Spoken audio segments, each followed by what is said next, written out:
Good morning and welcome to You're 18 Now What? Thank you for joining me on this great Tuesday. I'm Dr. Catherine Gilstein and I am looking forward to empowering you with information about financial literacy and economic empowerment. I will continue to post on the second and fourth Tuesday of the month. Today I have with me Mr. Howard Freedman, who received his BS in Business Management from Northeastern University and an MBA from Suffolk University in Boston. So over his 20 plus years as a financial aid consultant, he has helped hundreds of students. This includes his time as the Access Program Manager for the Boston Public Schools, when he provided financial aid services and scholarships to a diverse population of more than 2,700 high school seniors. He resides in Plymouth, Massachusetts with his wife, Clara. So, Howard, welcome and thank you so much for joining me today. I'd really like to dive into ways to afford college. So, when you're looking at different things for college, what should you be looking for? What forms should you be filling out? So if you want to just deep dive into your expertise. Oh, I'd be very glad to do that. College is a journey, as you know.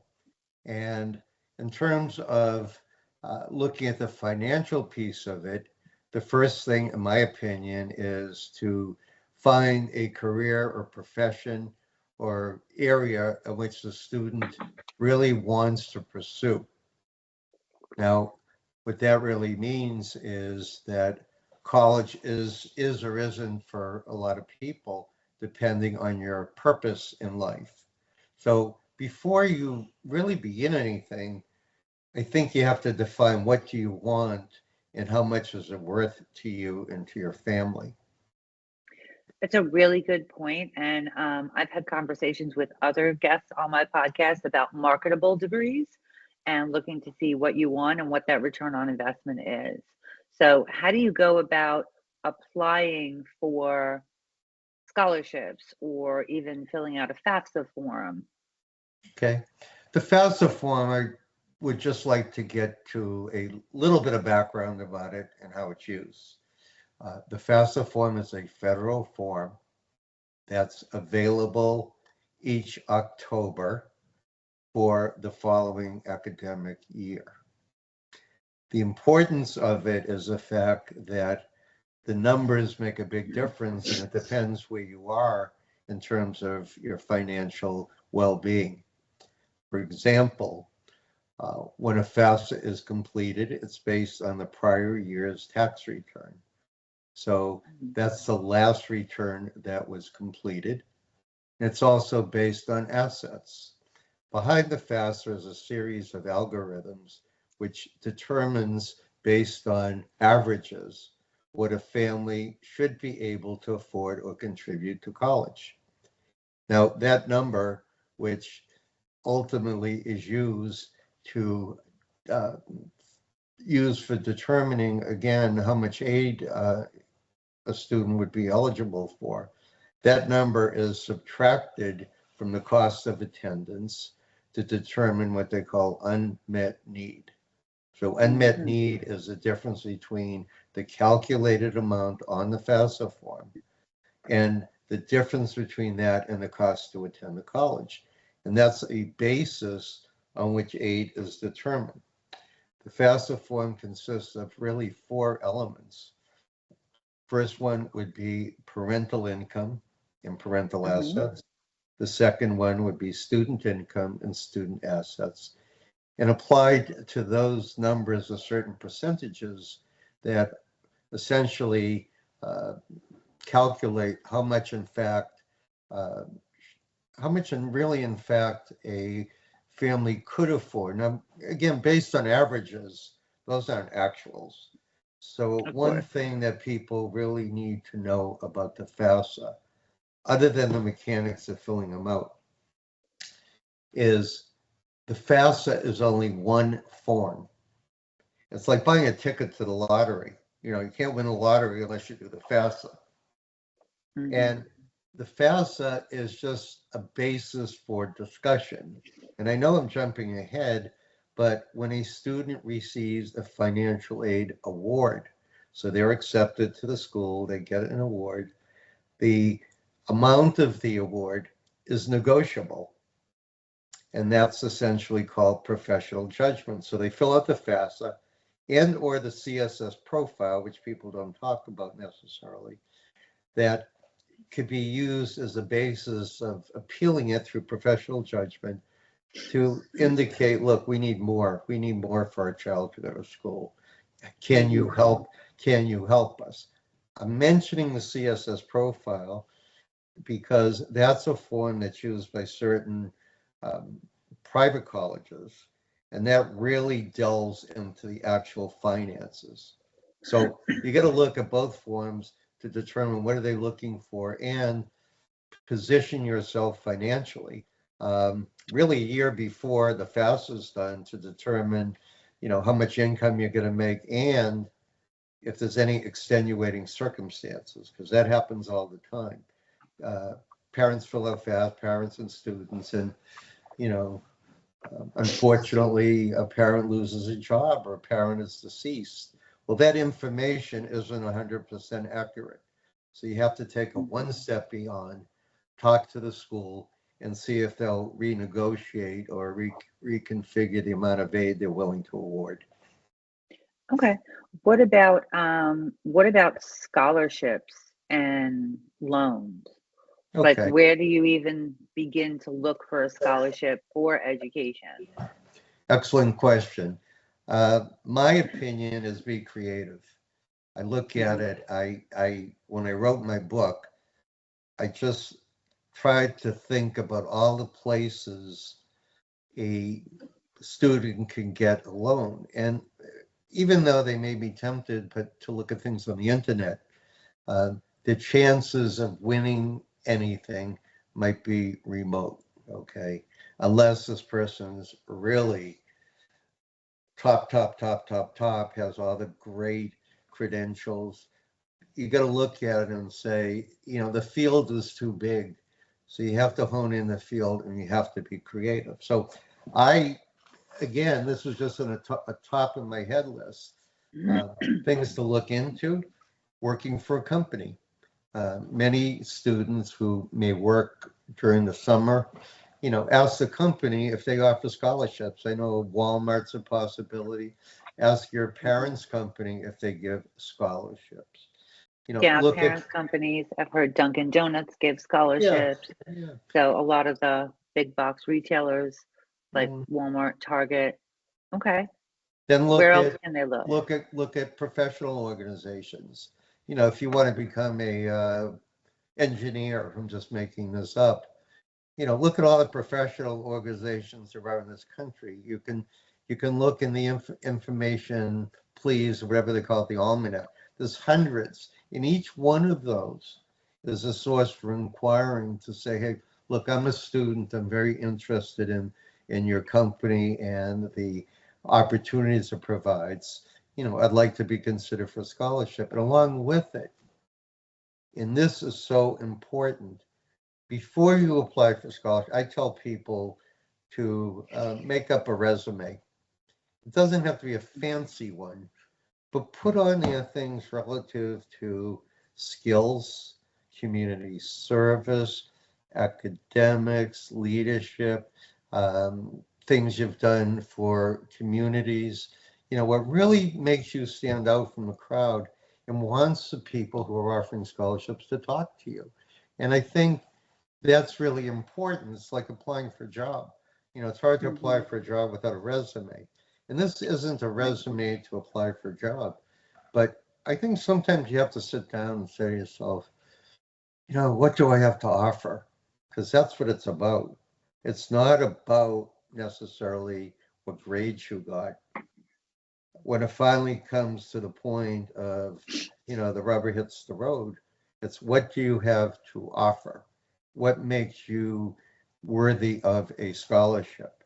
And in fact, you know, don't give up. It could be a little scholarship. It could be a scholarship that comes from the high school. It could be a scholarship that the college offers. It could be a scholarship for people that are, orphans, that their dads or moms were in the military. It could be one for public service. There's, like I said in my book, I listed 50 right off the top of my head. And I said, if I have more time, I think of 100, because that's where the creativity comes in. What am I going to, what do people want? Now, let's jump over to loans, because you asked me about loans. Yeah, before we get into loans, regarding scholarships, you make a really good point that it might not be a huge scholarship, but if they can get $1,000 scholarship from one place and a $1,500 scholarship from another place, all of those amounts add up. So I agree with you. Don't discount the amount of the scholarship, because every little bit is going to help.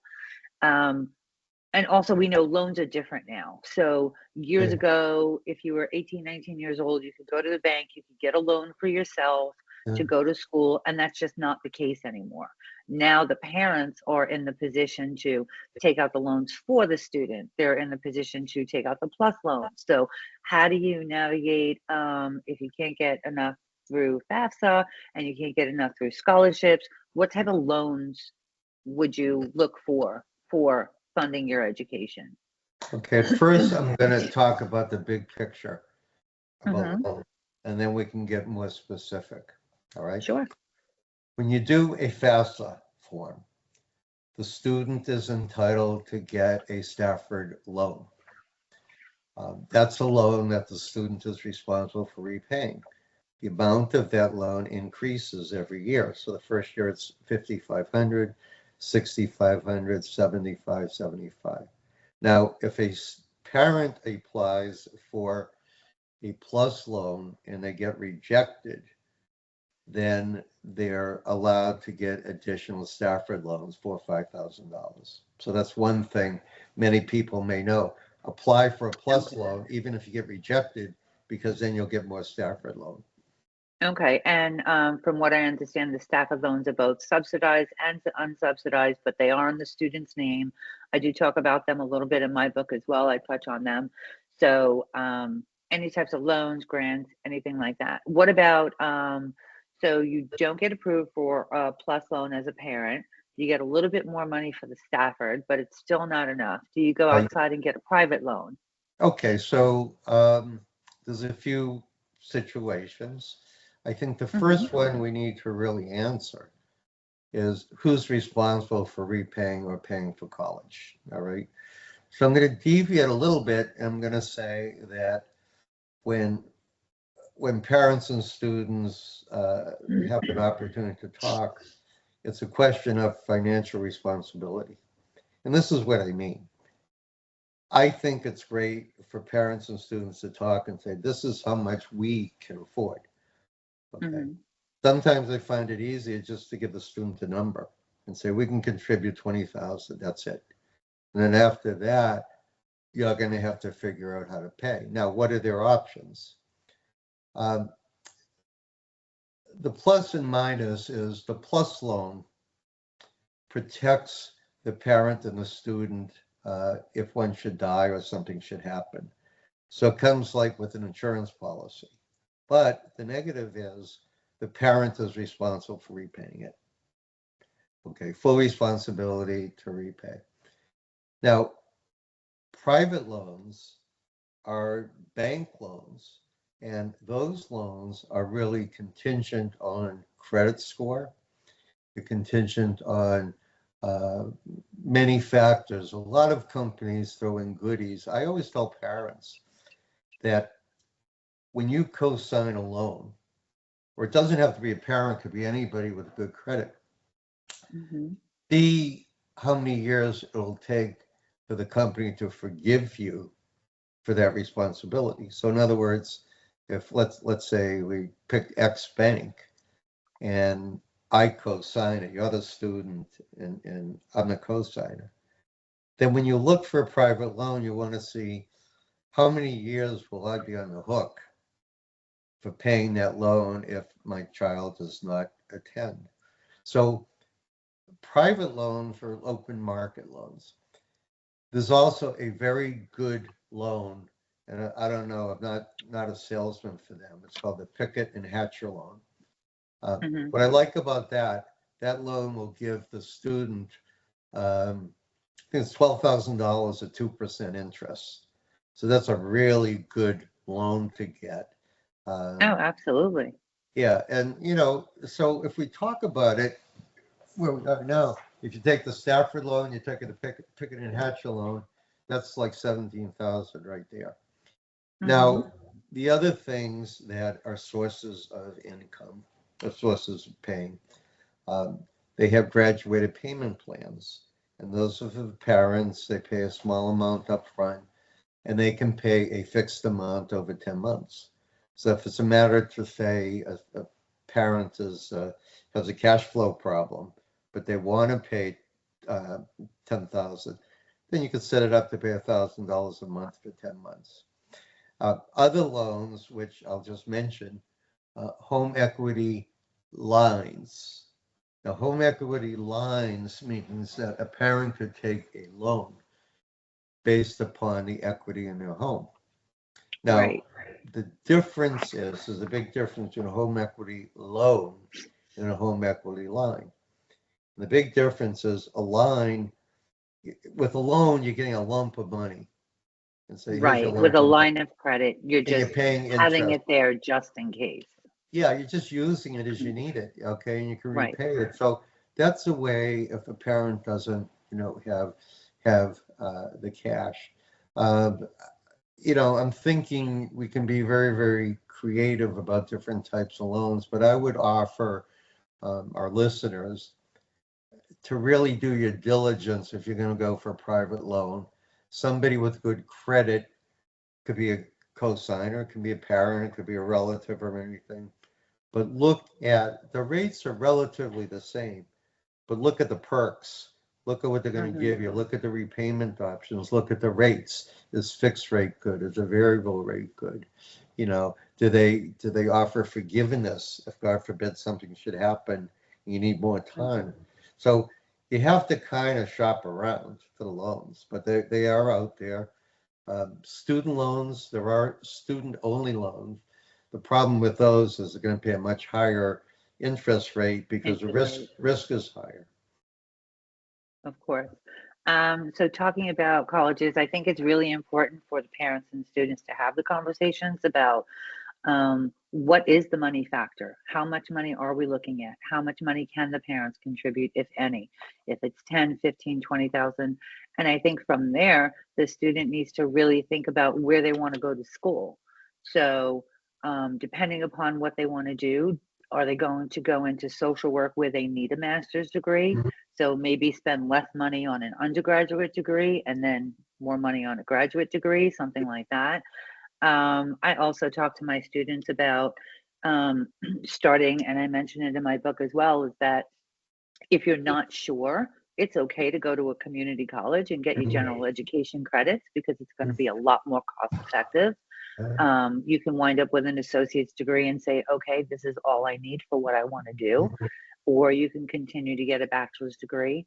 And I also don't discount trade schools because college isn't for everyone. So, Right. if you want to go to a trade school, that's always a really good option as well.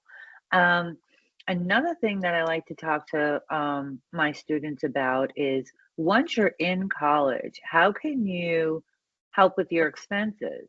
So, talk a little bit about your experience with federal work study, being a resident assistant, and things like that that might help offset the costs of education. By the way, I agree with everything you said, and I Thank said you. similar things. So, Mhm. I don't really have to say anything. No, I will say things. I look at several things. One, I look at fixed expenses and variable. That's what I look at. So it's a matter of saying, well, how can we save money? How can we be creative? Well, one thing is you could take online courses, you could take summer courses, you could work for companies for internships, etc. But the Okay. other Let me thing, just interrupt you 1 second. I apologize. On summer courses, I do know that there is an option where even if you're at a four-year university, that's a little bit pricey. that you could take summer courses at your local community college and they will count the credits and they are Exactly right. transferable. So that's also something to look into as far as cost savings. So again, I apologize for cutting you off, but I just I think you definitely wanted read to my get that book. in there. I think you What? read my book because I read an awful lot. I love I read an people awful lot. that are forward thinking like you. So a few things. I agree. I think we make, or parents make, assumptions that their children want to go to college. And I'm going to Agree. back up a little bit because I come from a different generation. It was always a big deal. My mom would say, "Oh, my son is going to college. You know, isn't that great? Isn't he smart?" And we kind of used to laugh at people in high school that would work in the shop and say, "Ah, they're not smart, and they're making more money than the college graduates now." So I, Absolutely. I think everything you said is right on. I agree. I also really think it's important for parents to have this conversation. I think it's really important. And I put in my book, questions that parents should ask their children and vice versa. The other thing I really look at is crunchy numbers. Um, it's really important what you just said. I think if you're getting a degree in teaching, it's better to go to probably a state college, which is in general 75% less than Definitely more private cost college. effective. But what you have to look at, and I'm going to get back to your question, is basically what is the payback? So if you get a degree from New York State University or wherever, and you're going to get a job that only pays 45,000 a year, it's not worth it. So that's why I say that go to the college placement office or whatever they call it and see what kind of job opportunities there are, how much they're paying and offering graduates, and kind of work from there to say, I love this work. And I think there's a difference, and I heard it from a professor, is many students you might ask is, what is your passion? What do you really like? Well, I really like math. But the real question is, what is your purpose? What is your purpose in life? How are you going to take that math and apply it? Now, in situations where you have jobs and all the statistics are out there that say, pharmacy students, that's a good example. Pharmacy students get over $100,000 a year. That's what their average is. So it may be worth it to go this school here, Mass College of Pharmacy, or different pharmaceutical schools. There are schools that may make it worth it. The other thing is expense control. What can we look? What we can cut back? Well, maybe you don't need a car on campus. You know, maybe you could work during the summer. There are people whose parents own companies. Maybe you could work for the company and learn, be like a co-op student. Because I went to school with this co-op, or they call it experiential learning, where you can learn and make some decent money. What about ways of, like I say, the military? Military, if you cut out for it, you go to the military, maybe you can learn a career, but you're out, and the military will pay for your education. Not for everybody. It's not for everybody Right. because you have to make a commitment. I think the community college and what we're talking about uh, works, but I also think during your 4 years or whatever of college, get as much experience as you can. Because, like with the co op program, work study, because the more experience you can get while you go to school, and also build credit. I always say that. Because during those 4 years, you're going to be worth something. You're going to be somebody that has some skills. You may get a good job. You may have good credit if you build it up during college. And, maybe live off campus. Maybe find a job on campus. Maybe get an internship or a fellowship or something. Be, as you said, uh, you know, uh, uh, an assistant and graduate assistant and all that. So there's a lot of choices. They're out there. There are. There are a lot of options. I do want to say, especially this time of year. So right now we're in the middle of February. You talk about internships. For all of my listeners out there, if you are in college, now is the time to apply for internships for the summer. They take applications now. They make their decisions by March. So if you wait until April and May for an internship for the summer, you're not going to get one because all of those internship jobs are out there now. So speak to the career office at your school, ask friends, ask people that you know that went to your school, maybe you know former alum who can help you with that. But if you are applying for internships for the summer, February is the time to apply. Yeah. Those internships are out there now. And look at, I included a calendar in my book, and this is February 20th. So we have about 6.5 months before college right now. Right. So the question could be, what else can you do? So what else can you do? Well, I think one thing is take a look at your college list and see maybe you should include some community college. Do a search, see which colleges are, maybe you can go part-time, maybe you can take a gap year. There's all these things. You have time and you never, in my book, one of the biggest things I think is, and I made an acronym out of yes and no. And yes to me means you expect success. You have to have a good attitude. No means new optimism. And I think one of the detriments or negatives that parents have this broad overview that they can't afford college. They can't, they're not going to bother filling out the FAFSA form. They're going to send their child to community college, when in fact they can possibly pay less if they go to a college that's more expensive, that gives more scholarship aid. And then the other thing, this whole process, and I kind of think of it from a business point of view, it's a buy-sell process on both sides. Absolutely. I think there are scouts or college, people, they have job fairs. They can accept somebody on the spot. That's one option. They could say, Catherine, we want you. We want you. I'm going to have somebody call you. We'll give you a great scholarship because you have a great background. This is the best school. Okay. That's for exceptional students. And then you have to kind of look at what are they looking for? And that's a very, very important piece when you do your research. What are the statistics? What are they looking for? Are they looking for SAT scores, class ranking, et cetera, because you're improving your worth. And I think part of it, you have to find out long before the senior year.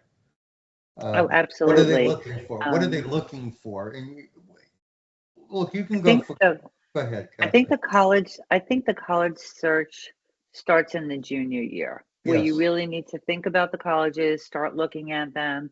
I remember having the conversation with my youngest daughter about what school she wanted to go to. And she always thought, oh, I want to go to NYU. I want to go to NYU. And I'm like, okay, NYU is a great school. It's a little pricey, but because it's a large school, to your point, it does have a large endowment. They do offer scholarships.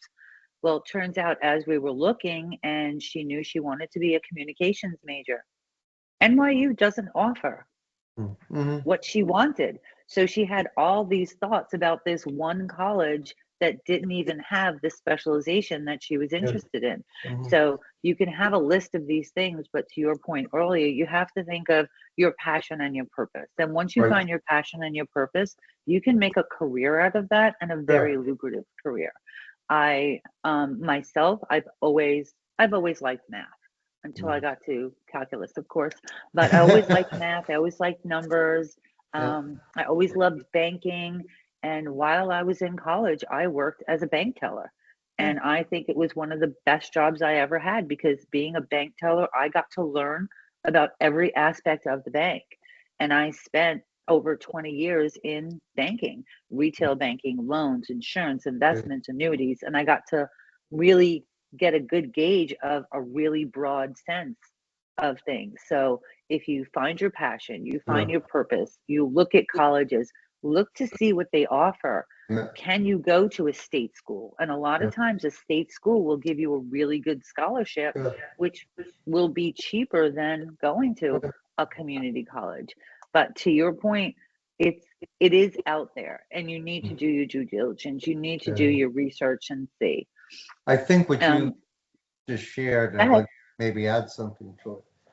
The Sure. one thing you didn't mention is networking, because if you're a Hmm. banker, there's Hmm. hundreds, maybe thousands of people, and you start talking and say, "Oh, I'm a admissions counselor at XYZ college. We're looking for people like you. We're looking for female students that can major in finance. And Hmm. I've seen you every week. I'm very impressed. Let's talk." So the networking is so important. The other piece to it, and Oh, absolutely. it's kind of Build your LinkedIn profiles sure and all start the time. connecting with people in an industry that you're interested in. Reach out to them and ask them questions about their industry. If it's a job that you want, Right, ask them, how did you right, get that job? What experience did you have? People exactly. are very happy to talk about Oh themselves yeah. and they will give you that information. So you need to be able to go out and get it. And I think along with it, I would add a couple of things. One, the campus visit. I've put together in my book a checklist of things that you should ask. And I suggest that the students and parents go in different directions. And the reason I say that is a parent question might be, "Oh, is this school safe? I have a daughter. I want to make sure she can get transportation." Um, a student question, I'm being a little bit Hmm. facetious. Oh, what kind of social life do they have here? So it's two different, but you have to look. The good thing about today, in today's society and the internet, there's all kinds of numbers, all kinds of numbers. You look at retention, you look at, that's an important number. You look at it and say, this school has a 50% retention. It's probably not good. You try to stay away from schools. We talked about trade schools. I nearly worked for a trade school, and what I didn't like about it, and I'm not saying they're all this way, they are a business. Most of them are businesses. So they try to recruit people. Any institution is a business. Yeah, A but they, school is a business, a hospital is a right. business. No matter what it is, it is a business. And you're not there to lose money. But I definitely understand the point about a trade school being more of a type of business. Right, exactly. So, Mm. I think it's just a matter of uh, going with your gut. I think that's really important. And I think um, parents today are a little bit more open-minded than maybe my mother, who I love Mhm. tremendously. But I think one of the most important assets on both sides is communication and listening and being honest. It's not so terrible. Don't be afraid to tell your parents, "Look, I just don't want to go to college, but I'd like to Right. be an electrician. That's my purpose in life. Because if I go to college, I might fail." And I have in my book a lot of like horror stories about parents that made decisions based on emotion and found themselves the students failing or the parents falling in tremendous debt.